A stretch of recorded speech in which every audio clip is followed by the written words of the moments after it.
जी students, हम बात करना चाहते थे रैशनल नंबर्स की, सेट ऑफ रैशनल नंबर्स की, जिसे क्यू, कैपिटल क्यू से जिसे डिनोट किया जाता है। तो पहली बात तो ये है कि एक रैशनल नंबर क्या होता है। तो उसने लिखा है a number that can be written in the form P over Q where P and Q both belong to Z and the denominator is non zero. Such a quotient, such a fraction is said to be a rational number. अब simple ज़ुबान में ये बात यूँ है students कि हर वो number जिसे इंटीजर ओवर इंटीजर फॉर्म में लिखा जा सकता हो, तो ऐसे बटे वाले नंबर को हम रैशनल नंबर कहते हैं। अब जो कंडीशंस उसने लगाई हैं कि Q must be non zero, तो ज़ाहिर है स्टूडेंट से समथिंग डिवाइड बाय ज़ीरो चूँकि अनडिफाइंड होता है, तो हम सिर्फ डिफाइंड थिंग्स को ही जो है वो स्टडी करना चाहते हैं। तो हमने कंडीशन बाय डिफ़ॉल्ट वो लगा दी कि Q must not be zero, the denominator must not be zero.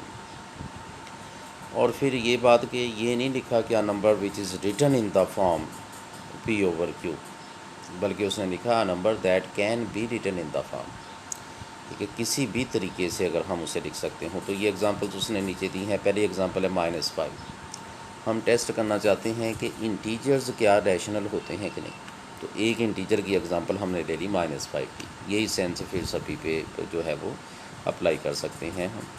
तो -5 को क्या मैं बटे की सूरत में लिख सकता हूँ कि न्यूमिनेटर और डिनोमिनेटर दोनों इंटीजर्स हों। तो स्टूडेंट्स बाय डिफ़ॉल्ट इसके बटे में मैं 1 लिख सकता हूँ, इसके डिनोमिनेटर में मैं 1 लिख सकता हूँ। या ऐसे ना लिखते अगर -5 को, तो हम इसे 10 डिवाइडेड बाय -2 लिख लेते। तो 10 और -2 अलग-अलग से दोनों चूँकि इंटीजर्स हैं, बटे वाला ज़ीरो भी नहीं है, तो लिख दिया ना हमने उस फॉर्म में, बटे की सूरत में, यानी पी ओवर क्यू फॉर्म में हमने इसे लिख दिया। तो ये चूँकि हर इंटीजर जो है बाय डिफ़ॉल्ट उसके बटे में मैं 1 लगा सकता हूँ, सो हर इंटीजर जो है वो कोशेंट फॉर्म का है, बटे की फॉर्म का है। तो सारे इंटीजर्स साबित हो गया रैशनल। अब वो नंबर्स जो इंटीजर्स नहीं हैं स्टूडेंट्स, जैसे कि डेसिमल वाले, तो ये मैंने एक एग्जांपल ली है एक डेसिमल वाले की 2.507। तो आपको पता है स्टूडेंट्स, डिवीजन का जो आप एल्गोरिदम जानते हो, डॉट की जगह पे बटे में 1 लगा सकता हूँ, डेसिमल की जगह 1 लगा दिया, और हर अगले डिजिट यानी 5 0 और 7 की जगह, तीनों की जगह पे ज़ीरोज़ लगा दिए। तो अगर 1000 पे डिवाइड करूँगा अभी मैं 2507 को, बल्कि 2507 को अगर मैं डिवाइड करूँ 1000 पे, तो यही आंसर आएगा 2.507। तो पता चला। अब तवज्जो से स्टूडेंट्स, ये जो है 2507 वो और जो 1000 है, ये दोनों अलग अलग से इंटीजर्स हैं, ठीक है। तो मैंने इस नंबर को, ये जो ब्लू वाला है, इसे बटे की सूरत में लिख दिया, जबकि बटे का न्यूमिनेटर और डिनोमिनेटर दोनों इंटीजर्स हैं, और बटे वाला ज़ीरो भी नहीं है, ज़ाहिर है वो तो 1000 है। तो ये जो नंबर डेसिमल वाला है, साबित हो गया कि ये क्या है, ये बटे की सूरत का है, यानी रैशनल है। तो पता चला कि ये जो डेसिमल वाले हैं ये भी रैशनल ही होते हैं। अब वो दूसरी उसने जो डेसिमल के बाद जिनमें रेपिटिशन आती थी उसकी एग्जांपल ली है, जो डेसिमल के बाद जिसमें जो कि कंटिन्यूड था, जो टर्मिनेट नहीं होता था।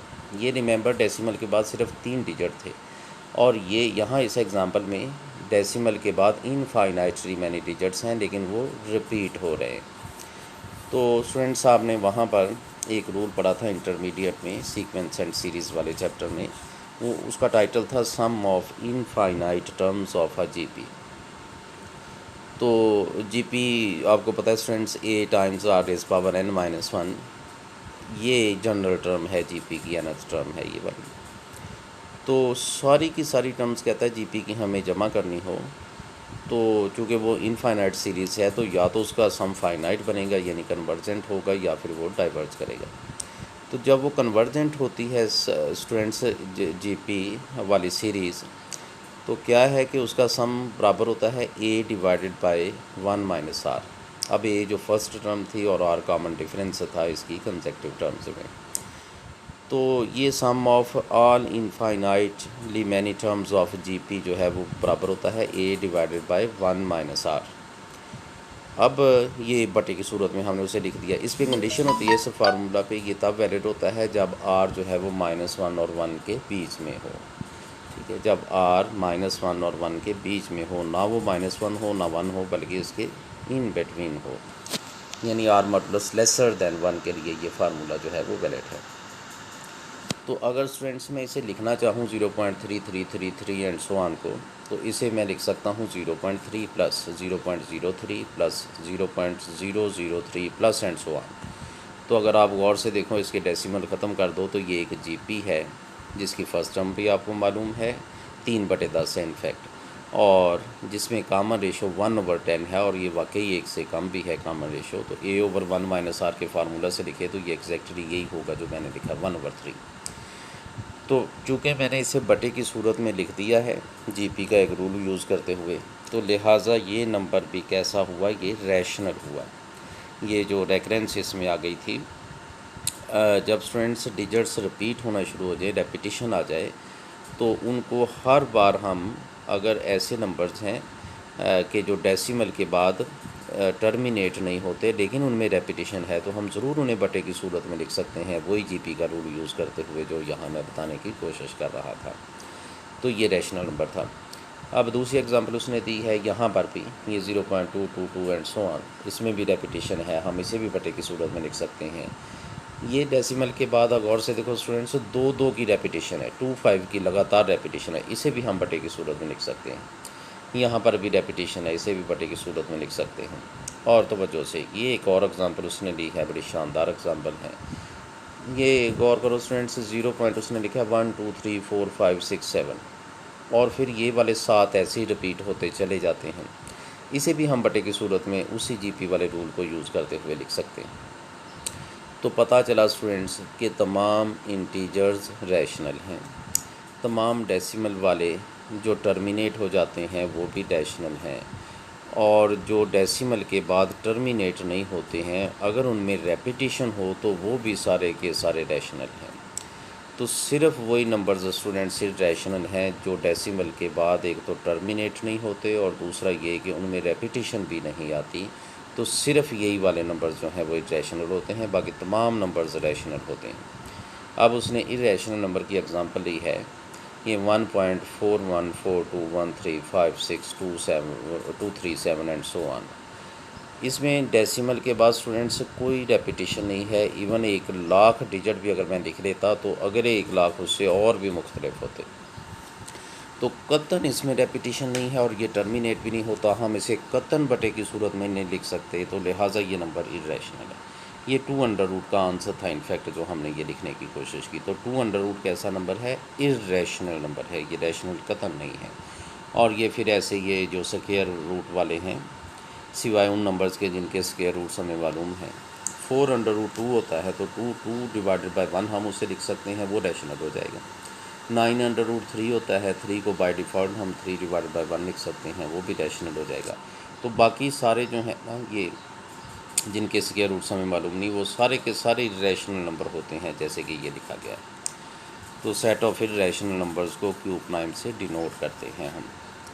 अब वो जो नंबर था ये उसने यहाँ लिखा भी है स्टूडेंट्स, द नॉन टर्मिनेटिंग यानी ना रुकने वाले, जिनमें कंटिन्यूएशन हो डेसिमल के बाद, एंड नॉन रिपीटिंग रेपिटिशन भी ना हो, numbers after decimal are the only irrational numbers.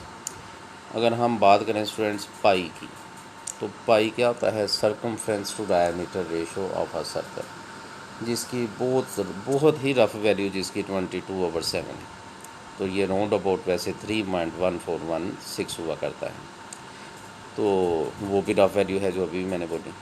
तो पाई नंबर एग्जैक्ट क्या है हम कभी लिख ही नहीं सकते, लिहाजा उसे उसके नाम से यानी पाई से हमने डिनोट कर दिया, एक सिंबल से हमने डिनोट कर दिया। तो पाई की वैल्यू अगर हम कभी फाइंड करने की कोशिश करें तो स्टूडेंट्स हर बड़े सर्कल से बड़ा सर्कल भी हम कंसिडर कर सकते हैं, तो उसका जो सर्कमफ्रेंस है उस पर उसके डायमीटर की लेंथ को अगर हम डिवाइड कर दें तो उसका जवाब और भी फाइनल होता चला जाएगा। डेसिमल के बाद जो है वो उनमें रेपिटेशन जो है कभी नहीं आएगी, वो बदलते चले जाएंगे आगे। तो ये पाई एक इरेशनल नंबर हुआ करता है, अलबत्ता उसकी जो रफ़ वैल्यू 22/7 है वो चूँकि बटे वाली है वो रैशनल नंबर है, लेकिन वो पाई की वैल्यू ही नहीं है, वो तो पाई की बहुत ही रफ वैल्यू है, ठीक है, पाई की एग्जैक्ट वैल्यू तो वो नहीं है। तो पाई इटसेल्फ एक इर्रेशनल नंबर है और उसके जो रफ एस्टिमेट्स हैं जो हम लिखते हैं वो ज़ाहिर है कि वो रैशनल हैं, उनको बटे की सूरत में हम लिख सकते हैं। इसी तरह एक नंबर होता है स्मॉल ई, जो होल नंबर्स के फैक्टोरियल्स ले लिए जाएं और उनके रेसिप्रोकल्स कर दिए जाएं, उनको सम करके हासिल होता है। तो ई की एग्जैक्ट वैल्यू क्या है, समेशन के वेरिंग फ्रॉम 0 टू इन्फिनिटी, और इसका आर्गूमेंट है 1/k फैक्टोरियल। तो ये जो अगर मैं इसे सम अप करना चाहूँ तो इसका जवाब राउंड अबाउट 2.718 आएगा। अब ये बहुत रफ वैल्यू है जो मैं बोल रहा हूँ 2.718 को तो हम बटे की सूरत में इंटीजर ओवर इंटीजर फॉर्म में लिख सकते हैं। तो 2.718 तो एक रैशनल नंबर हुआ, लेकिन ये एग्जैक्ट वैल्यू नहीं है ई की। तो ई इटसेल्फ जो था वो इर्रेशनल नंबर था, तो उसके जो रफ एस्टिमेट्स हम लिख सकते हैं वो रैशनल नंबर्स हैं। तो आगे उसने बात की है सेट ऑफ रियल नंबर्स की। कैपिटल आर से हम डिनोट करते हैं सेट ऑफ रियल नंबर्स को। तो स्टूडेंट्स इसमें शामिल होते हैं सारे के सारे रैशनल्स और सारे के सारे इर्रेशनल्स भी। अब ये कि जैसे कि ये सारे नंबर्स अगर मैं ड्रॉ करने की कोशिश करूँ तो एक रेफरेंस पॉइंट हमने ज़ीरो ले लिया और उससे राइट साइड पे हमने पॉजिटिव वाले नंबर्स लिखे और लेफ़्ट साइड पे नेगेटिव वाले अगर लिखने की कोशिश करें तो ये जो रैशनल नंबर्स थे वो नंबर लाइन पर तस्बीह के दानों की तरह उनके बीच में स्पेसेस होते हैं और वहाँ पे लग जाते हैं इरेशनल नंबर्स, और यूँ ये कंटिन्यूस लाइन हमें हासिल हो जाती है जिसे नंबर लाइन या रियल लाइन कहा जाता है। तो रियल लाइन के तमाम जो पॉइंट्स हैं, जो इसके मेंबर्स हैं, जो इसके नंबर्स हैं, वो या रैशनल्स हैं या इरेशनल्स हैं, और यूँ हम उसे इस वाली लाइन से डिनोट करते हैं। उसमें ई की पोजीशन क्या है जो राउंड अबाउट 2.718 होता है, पाई की पोजीशन क्या है जो राउंड अबाउट 3.1416 हुआ करता है, ये यहाँ पे उसने बताने की कोशिश की है। तो आप इसे ऑब्ज़र्व कर सकते हो।